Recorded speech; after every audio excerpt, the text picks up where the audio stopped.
تو اسے اللہ کی عطا ہی سمجھنا چاہیے۔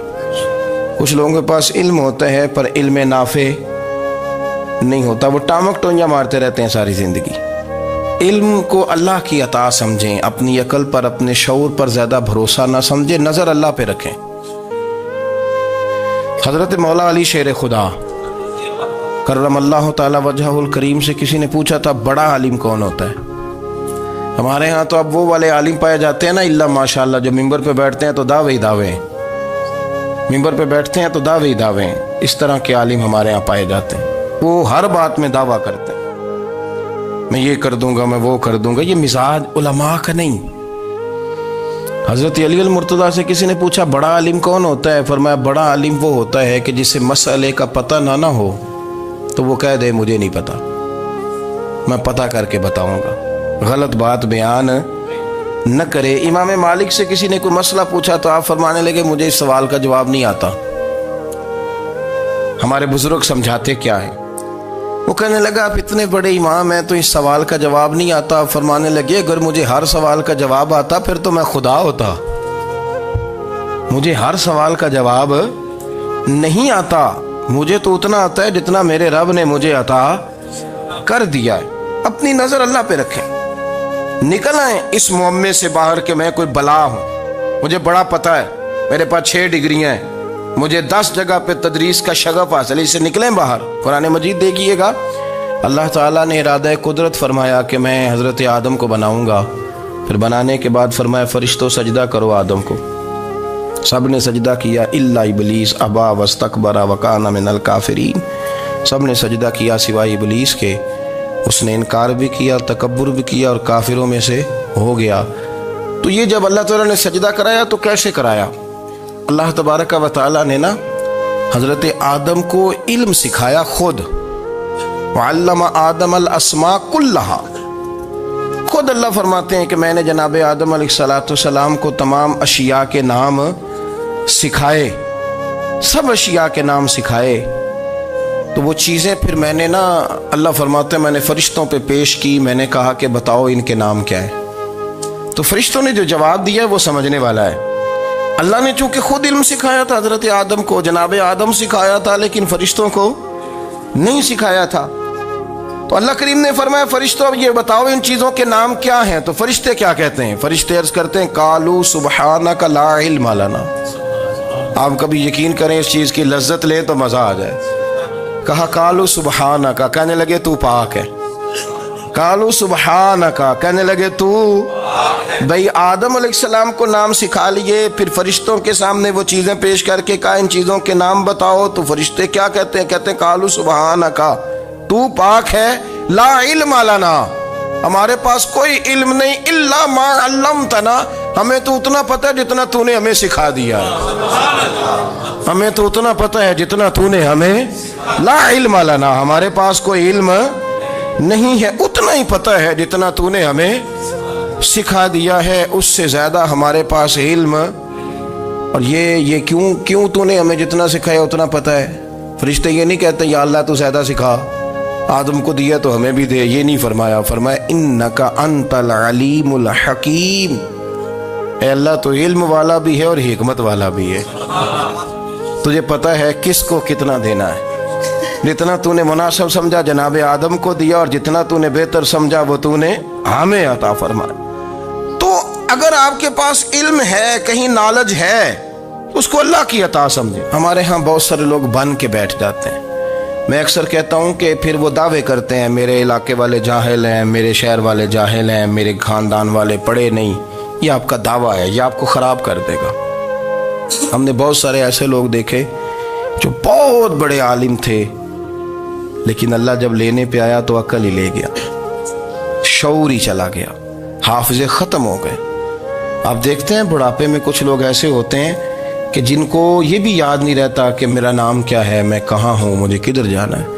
تو اس وقت سے اللہ کی پناہ مانگیں اور اپنی نظر اپنے رب کریم کی جانب رکھیں، اللہ کی جانب اپنی نظر کو مبذول رکھیں۔ دوسری بات، علم کے بعد ایک چیز آتی ہے جس کا نام ہے ہدایت، جس کا نام ہے تقوی، جس کا نام ہے پرہیزگاری، جس کا نام ہے عمل، عبادت، ریاضت۔ یہ بھی اسی وقت ہی نصیب ہوتی ہے جب میرا رب کریم نصیب فرما دیتا ہے۔ ہم نے نا نیکی کا اپنا اپنا سٹیٹس بنا لیا ہے، اپنا اپنا معیار بنا لیا ہے۔ کچھ لوگ کہتے ہیں کہ جناب مسجد میں سیمنٹ کا توڑا دینے سے بہتر ہے کسی غریب کو آٹے کا تھیلا دے دو۔ اب اس نے اپنا مزاج بنا لیا نا نیکی کا، اس نے اپنا سٹیٹس بنا لیا۔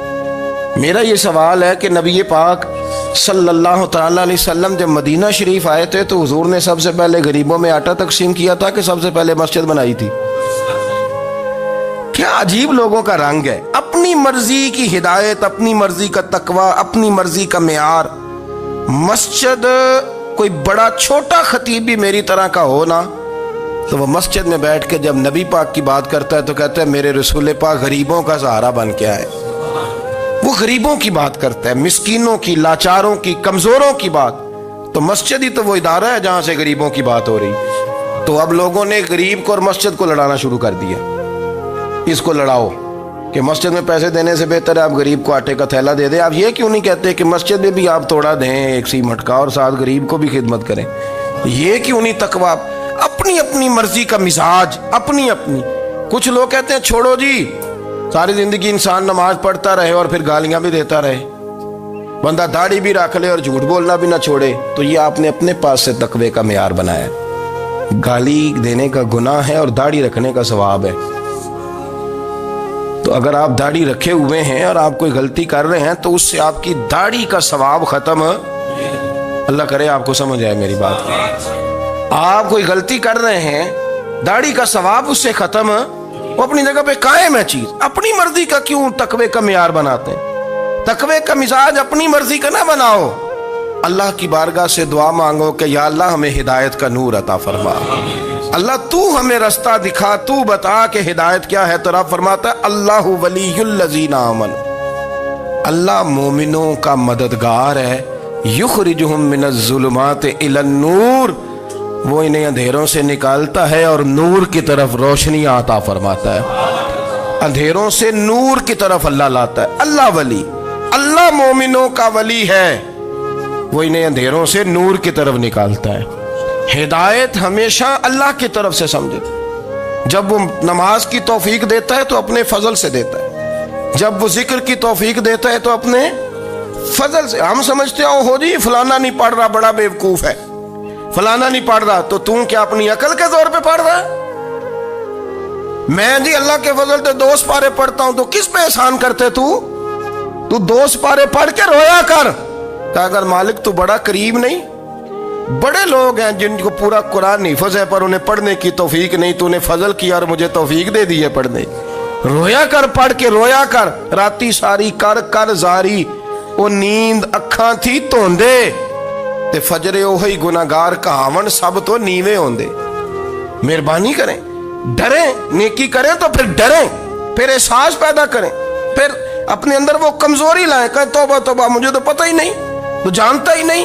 حضرت سیدنا امام اعظم ابو حنیفہ رحمۃ اللہ تعالی علیہ کے ساتھ ایک شخص کہتا میں نے نماز پڑھی تو عشاء کی نماز تھی۔ یہ جو لوگ بڑے ہوتے ہیں نا،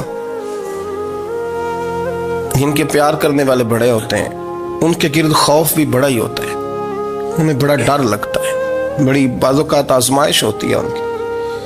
عشاء کی نماز کہتے پڑھی تو امام صاحب نے نا عشاء کی نماز میں تلاوت کی آیتیں فَمَن يَعْمَلْ مِثْقَالَ ذَرَّةٍ خَيْرًا يَرَهُ وَمَن يَعْمَلْ مِثْقَالَ ذَرَّةٍ شَرًّا يَرَهُ، فرمایا جو ذرہ برابر خیر کرے گا وہ بھی قیامت میں دیکھے گا، اور جو ذرہ برابر شر کرے گا وہ بھی قیامت میں اس شر کو دیکھے گا، اس کے سامنے آئے گا۔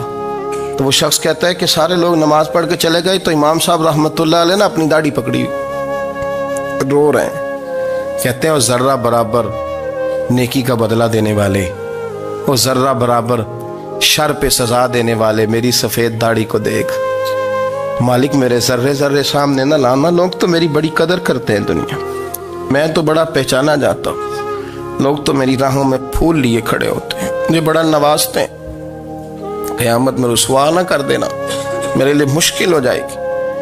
وہ کہتے ہیں میں نے امام صاحب کا درد دیکھا، مجھے کوئی کام تھا تو میں چلا گیا، میں نے کہا کہ وہ اس وقت اللہ کے حضور حاضر ہیں تو میں دوبارہ آؤں گا، کہتے میں تہجد کا وقت آیا تو امام صاحب وہیں بیٹھے تھے اور ان کی داڑھی آنسوؤں سے بھری ہوئی تھی اور زور سے داڑھی پکڑی ہوئی، کہنے لگے مالک رسوا نہ کر دیں، قیامت میں رسوا نہ کر دیں۔ یار جو ہدایت یافتہ لوگ تھے وہ تو ڈرے ہوئے تھے، وہ تو سہمے ہوئے تھے، وہ تو کہتے تھے یہ اس کا فضل نہیں، اس نے بلا لیا، یہ اس کا کرم نہیں۔ حضرت بایزید بستامی کسی کافر کو دیکھتے تو رو پڑتے، کہتے مالک تو کتنا قریب ہے، یہ بے ایمان رہ گیا، تو نے اپنے فضل سے مجھے اپنے نبی کا غلام بنا لیا، وہ رو پڑتے۔ یہاں تو لوگوں کا دعویٰ ہی بڑا ہے۔ نمازی اللہ خیر فرمائے وہ تو دوسروں کو گھورتا ہے، وہ کہتا ہے جنت کا میں مالک ہوں، کنجیاں میرے پاس ہیں، میں کسی اور کو گھسنے نہیں دوں گا، اور اگر 2-3 حج کر لے تو پھر تو وہ کہتا ہے کہ اب میرے سے پوچھ کے لوگ جنت میں جائیں گے معاذ اللہ، اور اگر وہ 2 4 5 7 دفعہ کوئی نفل پڑھ لے تو پھر وہ کہتا ہے چھوڑیں جی سارے لوگ بے عمل ہیں، میں اکیلا نیک ہوں۔ نہ ایسا کریں، اپنی توجہ اپنے رب پہ رکھیں، اپنی توجہ اپنے معین الملت والدین، عطائے رسول، ہند الولی، غریب نواز، خواجہ معین الدین چشتی، حضرت خواجہ اجمیر، شاہ اجمیر، شاہ اجمیر، والی ہندوستان، آخری عمر میں نا سارا دن روتے گزر جاتا، ساری رات روتے گزر جاتے، ذرا سی کوئی بات کرتا تو رو پڑتے، آنکھیں آنسوؤں سے بھری رہتی۔ کئی دفعہ آپ نے بھی پریشان ہو جاتے ہیں نا کہ یار تو ایک بات کی جان ہی نہیں چھوڑ رہا، تو خواجہ قطب الدین صاحب بختیار کاکی سے لوگوں نے کہا کہ آپ مرشد سے بات کریں، اتنا بھی تو نہیں نہ رونا چاہیے، ہر وقت اس کے آنسو کی کریے، عاشق دا کام ہی رونا تونا، تے بنا رویوں نہیں منظوری، یہ عاشق سدا ہی روندا رہندا ہے، پاویں وصل ہوئے تے پاویں دوری، ہر وقت رونے کا کیا مطلب ہے؟ تو خواجہ قطب صاحب کہتے ہیں میں قریب گیا تو میں نے پیر دبائے، میں نے کہا سونیا لوگ تو کچھ بھی نہیں کرتے، تو نے تو کمال کر دیا، 90 لاکھ آدمی مسلمان کر دیا، دنیا کچھ نہیں کرتی، تو نے 50 سال ساری رات مصلے پہ بیٹھ کے رب راضی کیا، تو شہزادہ تھا، حضور کی اولاد تھا، لیکن معین الدین تیرا ایک پلاٹ بھی نہیں، تو نے طالب علم پالے، انہیں غریبوں کو دیا، انہیں نوازا، کوئی شے نہیں تیرے پاس، ہر چیز تو نے، ساری رات روتے ہو، سارا دن روتے ہو۔ تو خواجہ قطب الدین صاحب کہتے ہیں میں نے جب عرض کیا تو خواجہ صاحب مجھے گلے لگا لی، چیخ مار کے روئے، کہنے لگے قطب الدین پتر داڑھی سفید ہو گئی، جانے کا وقت آ گیا، جو تو نے نیکیاں گنوائی ہیں وہ ہیں صحیح میرے پاس، پر یار کی بارگاہ میں پیش کرنے کے قابل ایک بھی نہیں، ایک بھی نہیں، تو بارگاہ تو دیکھ کتنی بڑی ہے، رسول کریم کی بارگاہ میں پیش کرنے کے قابل ان میں سے ایک بھی نہیں، تو آستانہ دیکھ کتنا بڑا ہے، کیا پیش کروں گا، کیا عرض کروں گا حضور کی بارگاہ میں، کس طرح؟ وہ یار جو بڑے تھے وہ تو ڈرے ہوئے تھے، سہمے ہوئے تھے، وہ تو بڑی آزمائش میں تھے، لیکن میرا اور آپ کا رٹا 2 نمازیں پڑھ کے 6 نمازوں کا دعویٰ کرنا اور لمبی چوڑی کہانیاں بنانا اور اپنے منہ سے اپنی تعریفیں کرنا، اس سے تھوڑا باہر آئیں۔ رزق بھی میرا اللہ ہی دیتا ہے، علم بھی اللہ دیتا ہے، رزق بھی۔ بڑے بڑے فقیروں کو مالدار ہوتے دیکھا، بڑے بڑے مالداروں کو فقیر ہوتے دیکھا، بڑے بڑے، میرے ایک بڑا سخی قسم کا سجن ہے، بڑا پیارا ہے، میں اسے سخی مانتا ہوں، میں نے اپنی پریشانیوں کے دنوں میں بھی اس شخص کو سخی دیکھا۔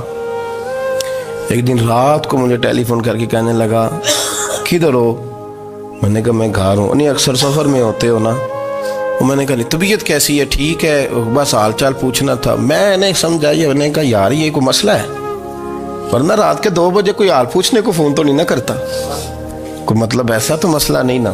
تو میں نے بیک کال کی، میں نے کہا یار میری بات سن، مسئلہ کیا؟ کہ نہیں کچھ نہیں دل کر رہا تھا۔ میں نے کہا میری گال سن، رہے ہیں اسی 4-5 سال کٹھے، میں تین جاننا، اصل بات کر۔ کہنے لگا مکان بھی بڑا ہے، سارا کچھ ٹھیک ہے، پر وہ بڑا ہی بے نیاز ہے، کچھ حالات اس قسم کے آ گئے ہیں کہ لوگوں کو بتاؤں بھی تو لوگ ماننے کو تیار نہیں، زیادہ نہیں، مجھے نا تھوڑے سے پیسوں کی ضرورت ہے، کوئی 15-20 ہزار اگر مل جائیں، میری ضرورت۔ آپ یقین کریں میں روتا رہا ساری رات۔ میں نے کہا مہربانہ تیرا کس طرح کرانگے، اس سے لے کے زمانہ استعمال کرتا تھا، پر بے پرواہی ویکھ نہ سجڑ دی، جتھے کسے دی پیش نہ جاوے، انہیں تاجاں والے در در رولے تے منگتے ہیں